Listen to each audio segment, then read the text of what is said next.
یعنی گناہ جو ہیں وہ دو قسم کے ہیں، ایک سو اور ایک فحشا۔ سو کا مطلب گناہ جو عام گناہ ہے، ہر وہ کام جس سے اللہ سبحانہ و تعالیٰ نے روکا وہ گناہ ہے۔ فحشا سے مراد بے حیائی ہے، یعنی بے حیائی کے کام، اور بے حیائی مطلب کہ وہ انسان اس حد تک اللہ کی حدود سے تجاوز کر جائے کہ اسے حلال اور حرام کی تمیز ہی بھول جائے، وہ فحشا میں آ جائے گا۔ اس کا زیادہ تر ذکر جو ہے وہ زنا کے ساتھ ہی آتا ہے۔ حضرت ابن عباس رضی اللہ تعالیٰ عنہ نے فرمایا جس کام پر حد نہ ہو، حد مطلب سزا نہ ہو، وہ سو ہے، اور جس پر حد ہو وہ فحشا ہے۔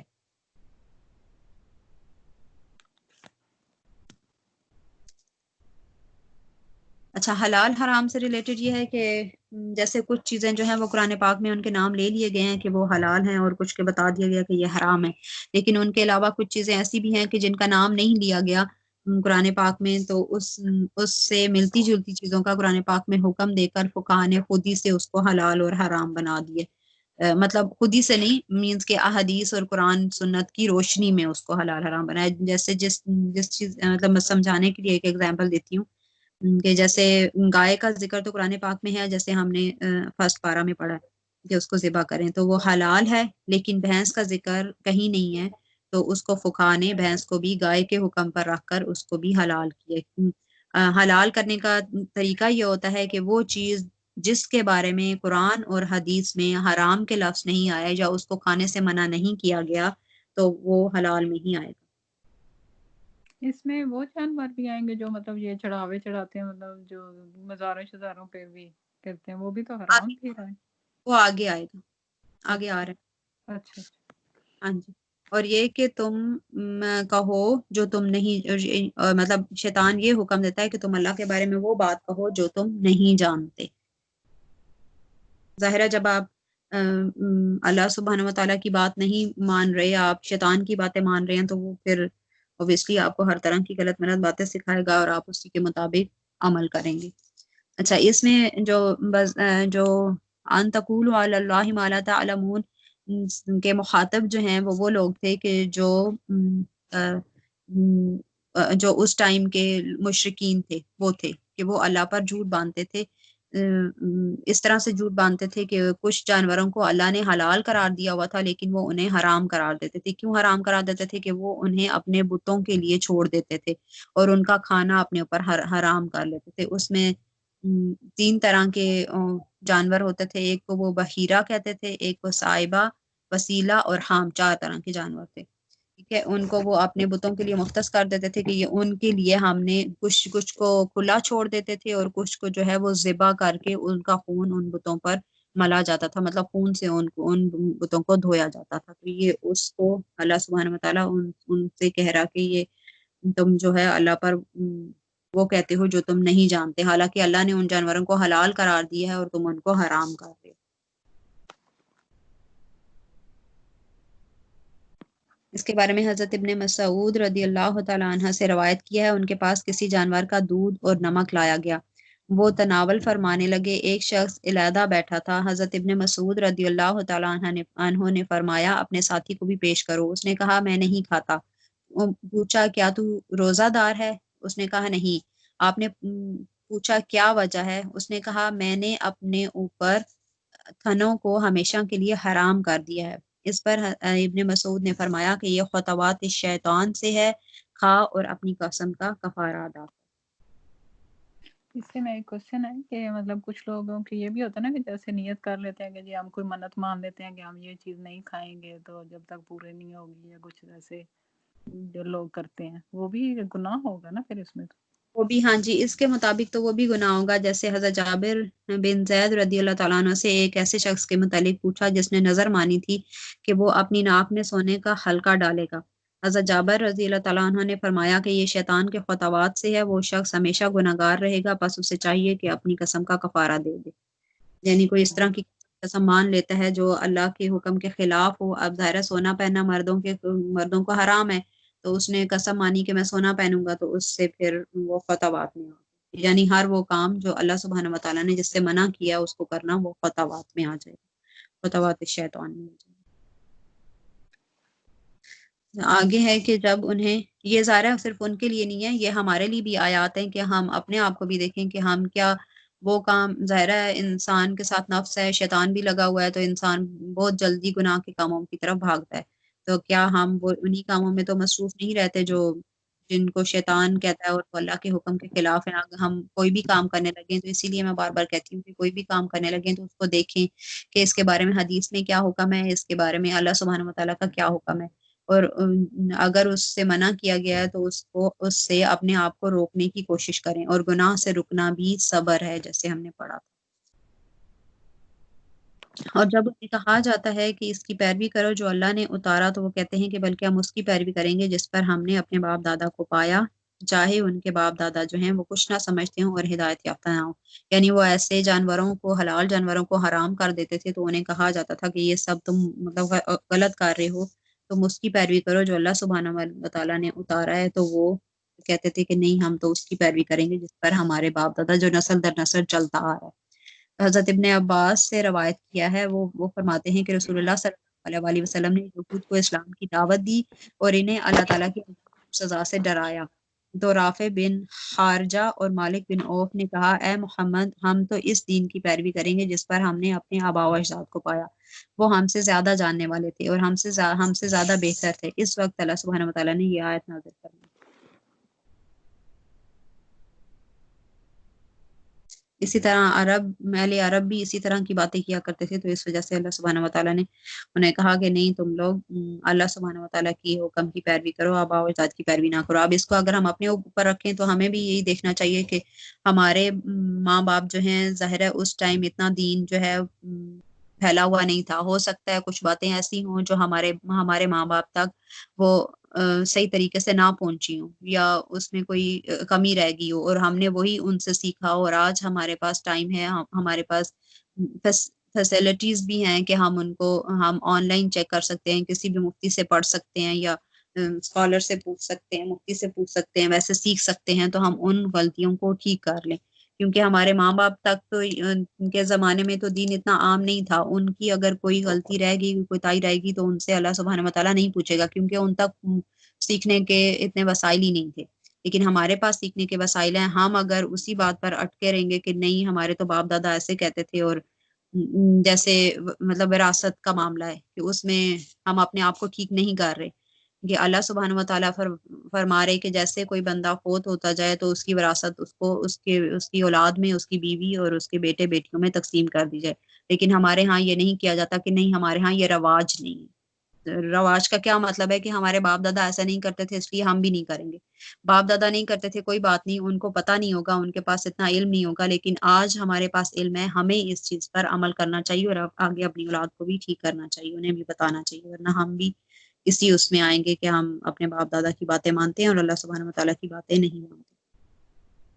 بہت ساری چیزیں ہیں جو ہم ایسے ہی فالو کیے جا رہے ہیں، کلچر کی ہیں یہ۔ کلچر کی، ہاں جی، دین کچھ کہتا ہے، جیسے جہیز لگا لیں، جیسے بہت ساری چیزیں ہیں، لیکن وراثت کی مثال اس لیے دیتی ہوں کہ وہ ظاہر ہے پورے پاکستان میں یہ ایشو ہے، وراثت کا ایشو ہے، جہیز کا ایشو ہے، یا یہ پیروں فقیروں کا بھی یہی جو مزار میں شزاروں کا، یہ سب کچھ ہاں انہیں جی، چیز سے چلتا آ رہا ہے۔ ہاں جی۔ پھر آگے ہے کہ جنہوں نے کفر کیا ان کی مثال ایسی ہے کہ جیسے کوئی چلا رہا ہو یا کوئی پکار رہا ہو ایسے جانوروں کے پیچھے جو نہیں سنتے سوائے خالی پکار اور آواز کے، یہ لوگ بہرے ہیں، گونگے ہیں اور اندھے ہیں، سو کچھ نہیں سمجھتے۔ اس کے بارے میں حضرت ابن عباس رضی اللہ تعالیٰ عنہ سے اس آیت کے تحت نقل کیا ہے کہ ان لوگوں کی مثال جنہوں نے کفر کیا، ان کی مثال گائے، گدھے اور بکریوں کی ہے، اگر تو ان کو کچھ کہے تو وہ کچھ نہیں جانتے سوائے اس کے کہ وہ آواز سنتے ہیں، اور ایسے ہی کفار ہیں، اگر تو انہیں نیکی کا حکم دے یا برائی سے روکے یا انہیں نصیحت کرے تو یہ آپ کی بات کو نہیں سمجھتے مگر صرف آواز سنتے ہیں۔ یہ پہلے مخاطب تو وہ لوگ ہوں گے، دوسرے مخاطب ہم لوگ ہیں۔ کیا اگر ہمارا بھی دین کے معاملے میں یہی رویہ ہے تو ہمیں بھی اس بارے میں سوچنا چاہیے اور اپنے آپ کو ٹھیک کرنا چاہیے کہ کیا ہم بھی ان لوگوں جیسے تو نہیں کہ ہمیں جب دین کی دعوت دی جاتی ہے تو ہم کہتے ہیں کہ نہیں، ہمارے پاس تو ٹائم ہی نہیں ہے۔ ادھر لے کر آؤ۔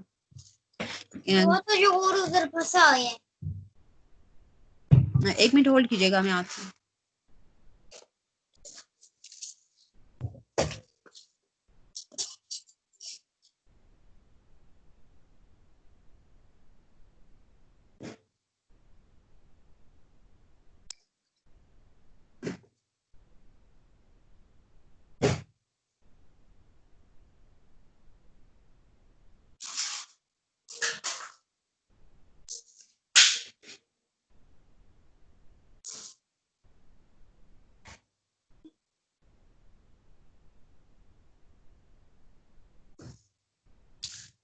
جی سوری وزاروں کو کچھ چاہیے.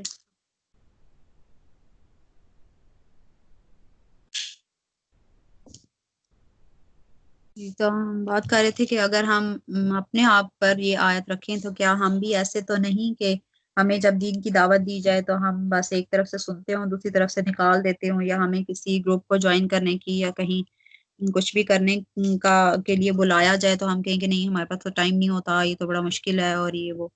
تو ہمیں ابھی اپنے آپ کو پہ غور کرنا چاہیے کہ کیا ہم بھی ان لوگوں جیسے تو نہیں.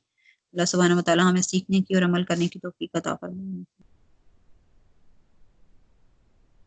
اگلی آیت میں پھر وہی اسی طرح کی بات ہو رہی کہ اے لوگو جو ایمان لائے ہو. اب پہلے بات ہوئی تھی یا ایھا الناس کر کے، ٹھیک ہے، کہ اے لوگو تمام لوگوں کو. اللہ سبحانہ وتعالیٰ فرما رہے کہ جو زمین میں ہے اس میں سے حلال اور پاک چیزیں کھاؤ. اب اگلی آیت میں اسپیشلی مومنین سے، مسلمانوں سے مخاطب ہو رہا اللہ سبحانہ وتعالیٰ کہ اے لوگو جو ایمان لائے ہو تم پاکیزہ چیزوں میں سے کھاؤ جو ہم نے تمہیں دی ہیں. ٹھیک ہے، اللہ سبحانہ وتعالیٰ پورے قرآن پاک میں بار بار یہی فرماتے ہیں کہ جو رزق میں نے تمہیں دیا اس میں سے پاک چیزیں کھاؤ. کہیں بھی کسی بھی جگہ پر یہ نہیں آتا کہ جو رزق تم نے کمایا اس میں سے پاک کھاؤ. بس ہم انسان ہیں جو ہم یہ سمجھ رہے ہوتے ہیں کہ ہم نے کمایا، میری محنت کی کمائی ہے، میں نے یہ کیا، تو جہاں پہ میں آ رہی اس میں کو ختم کر دینا چاہیے اور اس آیت کو دماغ میں رکھنا چاہیے کہ ہمارا تو کچھ بھی نہیں ہے. جو رزق بھی آ رہا وہ اللہ سبحانہ وتعالیٰ کی عطا ہے اور اللہ سبحانہ وتعالیٰ کا ہی دیا ہوا ہے. اور اللہ سبحانہ وتعالیٰ بار بار فرما رہے کہ میرے رزق میں سے کھاؤ، میرے عطا کیے ہوئے رزق میں سے، جو میں نے رزق تمہیں دیا اس میں سے پاکیزہ چیزیں کھاؤ. یا اسی طرح کی آیات آتی کہ پاکیزہ رزق اس میں سے پاکیزہ چیزیں اللہ کی راہ میں خرچ کرو.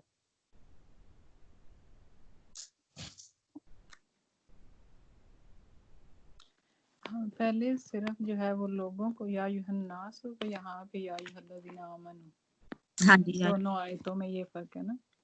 جی دونوں آیتوں میں. اور ساتھ جیسے شکر کا ہم پہلے پڑھ چکے ہیں کہ اللہ کی پاکیزہ چیزوں رزق میں سے کھاؤ. رزق کا بھی ہم پڑھ چکے ہیں کہ رزق سے مطلب کہ ہر نعمت ہے. جو بھی آپ کو اس میں اولاد بھی آ جاتی کہ اولاد کو بھی آپ نے پاک اور حلال چیزیں کھلانی ہے. اور اولاد جو ہے وہ حاصل کرنے کا ذریعہ بھی پاک ہو، یعنی نکاح کے بعد آپ اولاد پیدا کریں، اس کو حاصل کرنے کا ذریعہ بھی پھر آگے ان کی پرورش بھی اس دین کے مطابق ہو اور ان کو کھلایا پلایا بھی جائے جو چاہے وہ بھی حلال اور پاک رزق میں سے ہو.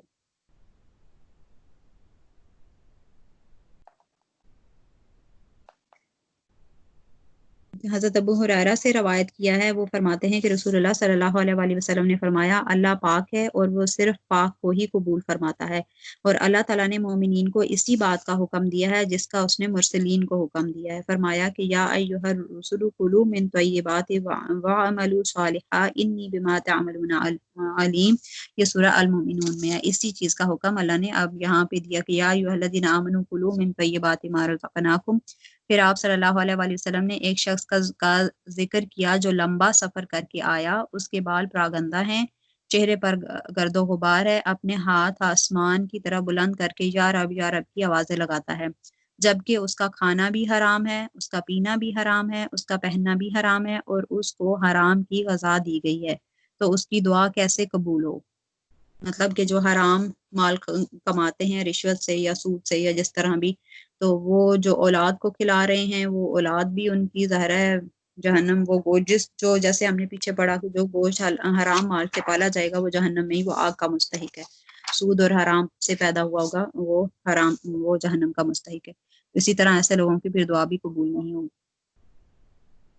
اسی طرح حضرت عمر بن عبدالعزیز رحمۃ اللہ علیہ سے روایت کیا ہے، انہوں نے ایک دن فرمایا کہ میں نے ایک دن چنے کی دال کھائی تو میں نے اس میں پھونک ماری۔ ایک شخص نے کہا اے امیر المومنین، اللہ تعالیٰ نے اپنی کتاب میں فرمایا ہے کہ کلوا من طیبات ما رزقناکم۔ حضرت عمر نے فرمایا دور ہو جا، تو بات کو نہیں سمجھا ہے، اللہ تعالیٰ کی مراد یہ ہے کہ حلال کمائی سے کھاؤ، اس نے اچھا کھانا کھانا مراد نہیں لیا۔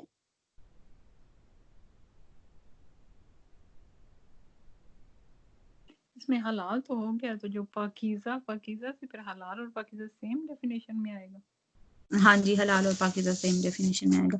پاک یہ چیزیں جو پھونک مارنا کیا ہے اس میں؟ کیا پھونک نہیں مارنی چاہیے؟ میں جیسے سمجھی نہیں یہ بات۔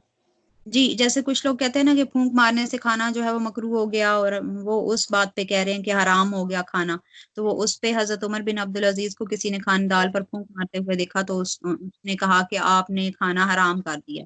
تو حضرت عمر نے فرمایا کہ تم دور ہو جاؤ، تمہیں اللہ کی اس آیت کا مطلب ہی سمجھ نہیں آیا، اس سے مراد یہ ہے کہ حلال کمائی سے تم رزق کھاؤ، اس سے مراد جی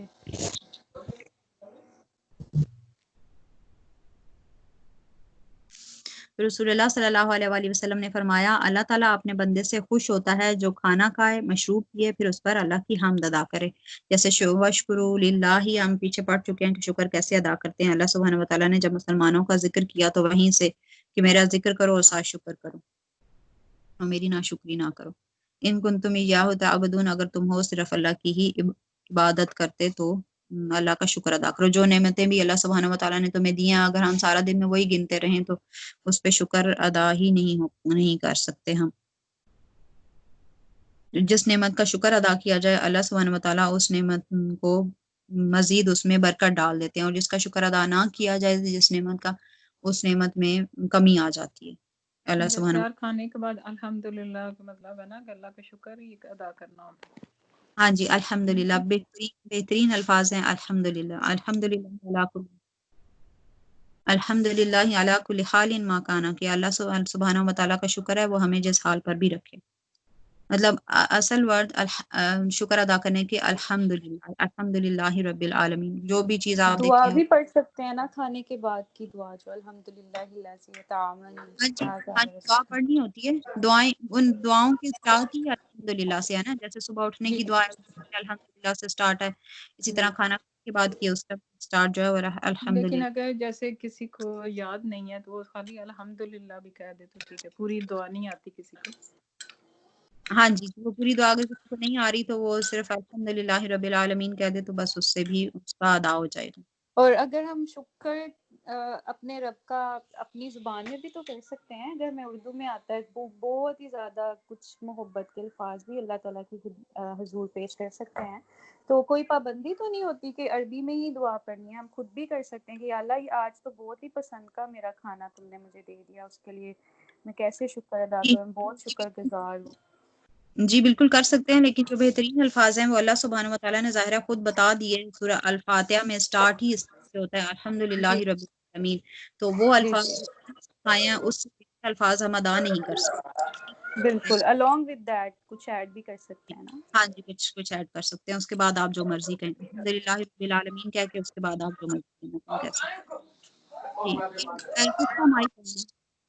جی در حقیقت جی آگے آتا ہے کہ بے شک صرف یا تم پر حرام کیا ہے مردار خون، یعنی مردہ جانور، اور خون اور سور کا گوشت، اور جس پر اللہ کے علاوہ کسی کا نام پکارا جائے۔ اس میں وہ چیزیں آ جائیں گی جو اس کی روا جی پوچھ رہی تھیں کہ سب سے پہلی اللہ سبحانہ وتعالیٰ نے چیز حرام کی ہے کھانے میں خون، ٹھیک ہے، سوری مردار، جو جانور مردہ ہو جائے اس کو کھانے سے منع کیا گیا ہے، ٹھیک ہے، جس پر اللہ سبحانہ وتعالیٰ کا جیسے کوئی جانور بیماری سے مر جاتا ہے تو وہ مردہ ہو گیا، وہ اب حرام، اس کو ہم اب کھا نہیں سکتے، ٹھیک ہے، یا پانی میں ڈوب کر مر گیا، یعنی اس کو ذبح نہیں کیا گیا اور وہ ایسے ہی مر گیا تو وہ حرام ہے، وہ ہم کھا نہیں سکتے، اس سے منع فرمایا گیا۔ پھر دوسری چیز آ رہی ہے ودما، یعنی خون۔ خون کے بارے میں ہے آقا کریم صلی اللہ علیہ وآلہ وسلم نے فرمایا کہ ہمارے لیے 2 مردے اور 2 خون حلال کیے گئے ہیں، ٹھیک ہے، 2 مردے کون سے ہیں؟ ایک تو مچھلی اور ایک ٹڈی، جیسے ہم نے پڑھا تھا کہ مچھلی اور ٹڈی جو ہے حضرت ابراہیم علیہ السلام نے جب حضرت اسماعیل علیہ السلام کو ذبح کرنا چاہا تو اس ٹائم یہ چھری ان سے ان کی وہ کٹ لی تھی گردنیں، جو روایات میں آتا ہے. تو اس لیے یہ دونوں چیزیں جو ہیں یہ مردار حلال ہیں، یعنی مچھلی کو ذبح کرنے کی ضرورت نہیں ہوتی، اس کو پانی سے نکالیں تو ایسے ہی مر جاتی ہے، تو اس کو ہم بغیر ذبح کیے کھا سکتے ہیں. پھر 2 خون حلال ہیں، اس کے علاوہ باقی سارے خون حرام ہیں. 2 خون کون سے حلال ہیں؟ ایک تو کلیجی، دوسری ہے تلی. اس کے علاوہ باقی سارے خون جو ہیں وہ حرام ہیں. پھر آگے سور کا کیا گوشت ٹڈی کے سوری ٹڈی کے حلال ہونے کی مجھے سمجھ نہیں آئی کہ مچھلی سمجھ آ گئی بات، آپ نے یہ کیسے ایکسپلین کیا ہے؟ سب بتائیے گا، دوبارہ ریپیٹ کیجیے گا. یہ میں نے حدیث سنائی ہے، امام احمد، ابن ماجہ، دارقطنی، حاکم اور ابن مردویہ نے حضرت ابن عمر رضی اللہ تعالیٰ عنہ سے روایت کیا ہے. وہ فرماتے ہیں کہ رسول اللہ صلی اللہ علیہ وآلہ وسلم نے فرمایا، ہمارے لیے 2 مردے اور 2 خون حلال کیے گئے ہیں، مچھلی اور ٹڈی، یہ دو مردے ہیں، ٹھیک ہے. اور 2 خون کون سے حلال ہیں؟ کلیجی اور تلی.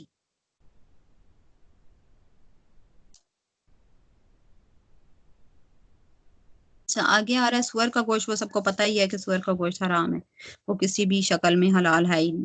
پھر آگے حاجرہ کوسچن میرے خیال کر رہی تھی. جی حاجرہ کچھ پوچھ رہی تھی آپ نے تلی کہا تھا، تلی کہا ہوتی ہے کہ 2 خون حلال ہیں، کلیجی اور دوسرا کیا؟ دوسرا تلی کس کو بولتے ہیں؟ پھر میں آپ کو بتاتی ہوں، بعد میں بتاتی ہوں کلاس کے بعد. جی اس کے بعد ہے کہ وہ جانور جس پر اللہ کے علاوہ کسی کا نام لیا گیا ہو، یعنی ذبح کرتے ہوئے اگر کسی نے یہ نام لے دیا.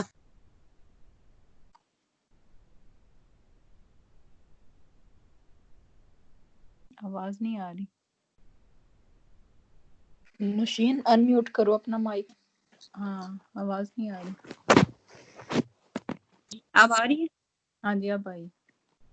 جی آگے جو ہے وہ اللہ سبحانہ و تعالیٰ نے فرما رہے کہ وہ جانور جس پر اللہ کے علاوہ کسی کا نام پکارا گیا ہو، ٹھیک ہے، اس میں وہ ساری چیزیں جانور آ جائیں گے جن پر یا چیزیں آ جائیں گی جن کو ذبح کرتے ہوئے آپ نے اللہ کے علاوہ کسی اور چیز کا نام لے دیا.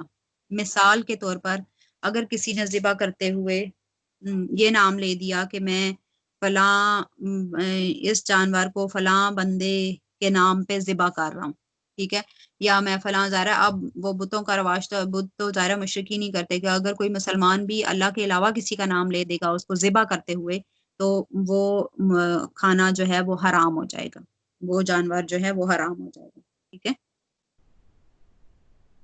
جیسے اب اس میں تھوڑا سمجھا دیتی ہوں. ہو سکتا ہے ان لوگوں کے ظاہرہ نیت ان کا حال اللہ سبحانہ و تعالیٰ بہتر جانتے ہیں، ہو سکتا ہے کہ ان کا یہ نہ ہو، ان کی نیت ایسی نہ ہوتی ہو، جیسے کوئی بندہ جو ہے وہ یہ کہے کہ یہ میرا یہ کام ہو جائے تو میں مطلب میرا یہ کام ہو جائے تو میں فلاں کسی دربار پہ جا کر کہتے ہیں بڑی ماں دیکھ دوں گا ہاں یا میں 11ویں دیکھ دوں گا، اس طرح سے ہم الفاظ استعمال کرتے ہیں نا. اس طرح کے الفاظ استعمال کرتے ہیں کہ میں بری امام کے نام کی دیکھ دوں. جی تو ہم بات کر رہے تھے کہ جس پر اللہ کے علاوہ کسی کا نام لیا گیا ہو. اب یہ کس طرح سے لیا گیا ہو پہلے سمجھ لیں، اس کے بعد اگر سمجھ نہ آئے تو پھر کوشچن کیجیے گا. کہ جیسے کوئی بندہ یہ کہتا ہے کہ میری ذبح کرتے ہوئے اللہ کے، ایک تو میں نے یہ بتایا کہ ذبح کرتے ہوئے اللہ کے علاوہ کسی دوسرے انسان کا نام لے دے یا کسی بھی چیز کا نام لے دے تو وہ جو جانور ہے وہ حرام ہو جائے گا. پھر اس کے علاوہ اگر اس طرح کے الفاظ استعمال کیے جائیں کہ یہ میرا فلانا کام ہو جائے تو میں بری امام یا کسی بھی جگہ پر جا کر کسی بھی اولیاء کرام کے مزار پر جا کر ان کے نام کی دیکھ دوں گا، تو اس طرح کے الفاظ بھی استعمال نہیں کرنے چاہیے. ہو سکتا ہے کہ اس کی نیت یہ نہ ہوتی ہو، وہ بول ایسے دیتے ہوں، یہ ظاہر ہے اللہ سبحانہ و تعالیٰ زیادہ بہتر جانتے ہیں، میں نہیں جانتی. لیکن جو یہ الفاظ کہنا بھی یہ ٹھیک نہیں ہے، ٹھیک ہے، چاہے ان کی نیت جو بھی ہو، کیونکہ ہمیں تو بظاہر تو الفاظ ہی سنائی دے رہے ہیں نا، نیت یا دل کا حال تو اللہ سبحانہ و تعالیٰ جانتے ہیں، تو اس لیے اس پر ایسے الفاظ بھی نہیں کہنے چاہیے. یہ کہہ سکتے ہیں آپ کہ میرا یہ فلاں کام ہو جائے تو میں بری امام جا کر اللہ کے نام کی کھانا غریب لوگوں میں تقسیم کروں گی، یا اللہ کے نام کا میں مطلب نام اللہ کا ہی ہو، آپ آگے غریب لوگوں میں تقسیم کر سکتے ہیں اس جگہ پر جا کر کہ وہ وہاں زیادہ غریب لوگ مل جاتے ہیں، یا اس نیت سے کہ وہاں پہ زیادہ رحمتیں یا برکتیں ہوتی ہیں، اس نیت سے. جو بس الفاظ کا تھوڑا خیال رکھنا ہے. یا گھر میں جیسے کچھ لوگ ختم وغیرہ دلواتے ہیں تو اس میں بھی یہ نہ ہو کہ یہ میں 11ویں شریف کے نام کا، مطلب جیسے لوگوں کے ہاں ہوتا ہے کہ عبد القادر جیلانی جو ہیں رحمۃ اللہ علیہ، ان کی نام کا لوگ کہتے ہیں کہ ان کے نام کا ختم، یہ 11ویں والے کے نام کا ختم دے رہے ہیں، 11ویں والے کے نام کا ہم کھانا دے رہے ہیں، تو نام کا یہ الفاظ نہیں بولنے چاہیے. آپ ایسے کہیں کہ میں ان کی سنت پوری کرتے ہوئے اللہ کے نام کا یہ سب کر رہی ہوں، وہ ٹھیک ہے. اگر آپ الفاظ کو چینج کر لیں گے تو وہ زیادہ بہتر. وہ بھی حرام ہو جائے گا پھر نا. ہاں جی، وہ ظاہرہ سننے والے کو یہی لگے گا کہ یہ حرام ہے. اب آگے ظاہرہ نیت اس کی اللہ سبحانہ وتعالیٰ جانتے ہیں کہ وہ کس نیت سے کہہ رہا ہے کہ الفاظ ادا کرے، تو اس لیے الفاظ کو بڑے دھیان سے چناؤ، اس کا الفاظ کا چناؤ بڑے دھیان سے ہونا چاہیے. پھر آگے ہے کہ بس جو لاچار ہو جائے مگر سرکشی کرنے والا نہ ہو اور نہ حد سے بڑھنے والا ہو، یعنی کہ کوئی اتنا مجبور ہو گیا ہے، کوئی ایسی جگہ پر ہے کہ اس کو حرام کے علاوہ کوئی چیز کھانے کو نہیں مل رہی، اور اگر وہ نہیں کھائے گا تو اس کی موت واقع ہو جائے گی، تو پھر ایسے شخص کے لیے اللہ سبحانہ وتعالیٰ نے کہا کہ وہ اتنا حرام کھا سکتا ہے کہ وہ مطلب پیٹ بھر کے نہیں کھا سکتا، اتنا کھائے کہ اس کا تھوڑی طاقت آ جائے، تھوڑا سا گزارا ہو جائے، بس اتنا سا کھا سکتا ہے. اور اگر کوئی نہیں کھاتا اور نہ مطلب اس کے پاس ہے ہی حرام آپشن، حرام کے علاوہ کوئی آپشن ہی نہیں ہے، حلال ہے ہی نہیں کھانے کو، اور اس کی موت واقع ہونے والی ہے اور اس نے حرام نہیں کھایا اور اس کی موت واقع ہوگی، تو بعض مفسرین کے مطابق اس نے اپنے آپ پر ظلم کیا، وہ اس نے غلط کیا، اس نے اللہ سبحانہ وتعالیٰ کے حکم کی خلاف ورزی کی، اس آیت کی خلاف ورزی کی. جب اللہ سبحانہ وتعالیٰ ایک چھوٹ دے رہے، ایک مہلت دے رہے کہ نہ تو وہ سرکشی کرنے والا ہے، کہ جان سرکشی کرنے والا مطلب کہ وہ ایسے ہی جان بوجھ کر نہیں کھا رہا وہ حرام، اور نہ ہی وہ حد سے بڑھنے والا ہے کہ اللہ کی حدوں کا خیال رکھنے والا ہے یا اللہ سے ڈرنے والا بندہ ہے، لیکن ابھی وہ ایسی جگہ پر پھنس گیا ہے کہ جہاں پہ حرام کے علاوہ کوئی چیز ہے ہی نہیں کھانے کو، اور وہ نہیں کھائے گا اگر کھانا تو وہ اس کی موت واقع ہو جائے گی. اس صورت میں اس کو کھا لینا چاہیے اتنی مقدار میں کہ اس کا تھوڑا بہت گزارا چل جائے. جیسے آج کل کرونا کی وجہ سے ہینڈ سینیٹائزر میں الکوہل ہوتا ہے، تو وہ مفتیان کرام نے کہا ہے کہ آپ یوز کر سکتے ہیں. ہاں جی، یوز کر سکتے ہیں اس طرح کے. ان آگے لیکن الکوہول کی ڈفرینٹ آتی ہیں، مطلب ورڈکس جو ہے، ہر الکوہول جو ہے وہ خمر آئی تھنک اس کا ورڈ ہے، اس میں نہیں آتی. ہاں جی، ہر نہیں آتی، کچھ کے مطابق جو ہے، کچھ مفسرین کے مطابق جس کی خوشبو مطلب پھیل جائے یا اڑ جائے وہ پھر نہیں ہوتی، ٹھیک ہے، وہ اس میں نہیں آئے گی، لیکن کچھ کے مطابق وہ بھی آئے گی. مطلب کچھ جو ہیں جو زیادہ احتیاط کرتے ہیں وہ پھر جیسے حضرت عمر فاروق رضی اللہ تعالیٰ عنہ کے مطابق مطلب وہ تھے کہ وہ یا صحابہ باقی جو تھے وہ ان چیزوں کو بھی چھوڑ دیتے تھے جو حرام کے قریب بھی ہوتی تھی. تو کچھ مفتیان کرام جو ہیں یا کچھ مفسرین جو ہیں وہ ان کو بھی حرام قرار دے دیتے کہ یہ بھی بہتر ہے کہ آپ نہ استعمال کریں. ہاں مجبوری ہے تو پھر آپ کر سکتے ہیں. جیسے ویٹامنس وغیرہ بھی ہیں، اس میں ہاں بھی جی، حلال حرام کا یا کوئی بندہ بیمار ہے اور اس کو مجبوری ہے یا اس کو ایسی میڈیسن دینی پڑ رہی ہیں جو جس میں حلال نہیں ہے، حرام ہے، تو پھر وہ آپ کھا سکتے ہیں. پھر ایسے بندے کو اللہ سبحانہ وتعالیٰ نے کہا کہ بے شک اللہ بخشنے والا اور رحم کرنے والا ہے، کہ اگر تم حرام کھا لیتے ہو تو اللہ کو تم بخشنے والا اور رحم کرنے والا ہی پاؤ گے. اچھا دیکھیے، پیچھے تحویل قبلہ کی بات آئی تھی، حکم آیا تھا، تو اس پہ بھی یہی آیت آئی تھی کہ جو لوگ چھپاتے ہیں اس چیز کو جو اللہ نے کتاب میں نازل کیا. ابھی حلال اور حرام کا ٹاپک چل رہا تو اس میں بھی اللہ سبحانہ وتعالیٰ نے یہی حکم آیت ان کی نشانی، مطلب جو بنی اسرائیل تھے ان کے بارے میں یہ حکم آیا کہ وہ لوگ چھپاتے ہیں جو اللہ نے کتاب میں نازل کیا اور اس سے وصول کرتے ہیں تھوڑی قیمت. یہی وہ لوگ ہیں جو اپنے پیٹوں میں صرف آگ بھرتے ہیں، اور ان سے بات نہیں کرے گا اللہ قیامت کے دن، اور نہ انہیں پاک کرے گا، اور ان کے لیے دردناک عذاب ہے.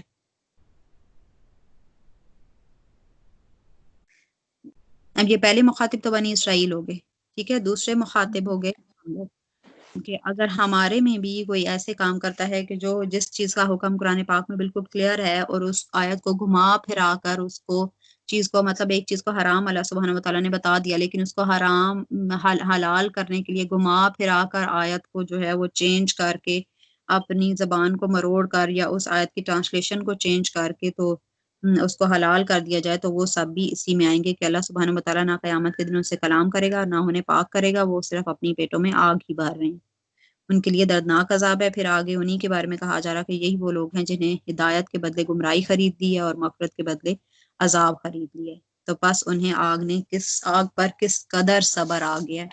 یعنی آگ پر کس قدر صبر آنے کا مطلب ہے کہ یعنی کون سی ایسی چیز ہے جس سے بار بار اللہ سبحانہ وتعالیٰ فرما رہے کہ جو حکم نہیں مانے گا، جو میری بات نہیں مانے گا، اس کو جہنم میں پھینکوں گا، اس کو آگ میں پھینکوں گا۔ آگ کا بھی اتنا زیادہ ڈیٹیل میں بتایا گیا قرآن پاک میں کہ اتنا بڑا کنواں ہوگا اور اس میں اتنی شدید سخت آگ ہوگی، وہ دنیا کی آگ سے پتہ نہیں کتنے ہزار گنا جو ہے وہ زیادہ ہوگی، تیز ہوگی۔ تو اس پہ اللہ سبحانہ وتعالیٰ فرما رہے کہ پتہ نہیں ان کو کون سی ایسی چیز ہے جس نے ان کو آگ پر صبر دیا ہوا ہے کہ ان میں اتنا صبر ہے کہ وہ آگ برداشت کر لیں گے۔ جو ہم نافرمانیاں کرتے ہیں، بالکل ہمیں بھی اللہ توفیق عطا فرمائے، ہم جو نافرمانیاں کرتے ہیں اور پھر نافرمانیاں کرنے کے بعد مانتے بھی نہیں ہیں کہ ہم نے کوئی نافرمانی کی، یہ سب سے بڑا ظلم ہے۔ اپنی ہی جانوں پہ ہم ظلم کرتے ہیں، کسی کا تو کچھ بھی نہیں جاتا، اپنی جان پہ ظلم ہو رہے ہوتے ہیں۔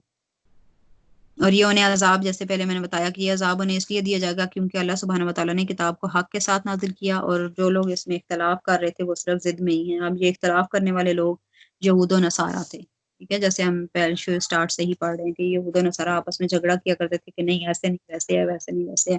اور اس کو اگر ہم اپنے اوپر رکھیں تو جو مسلمان آپس میں جھگڑتے ہیں قرآن پاک میں، وہ بھی اسی حکم میں آئیں گے،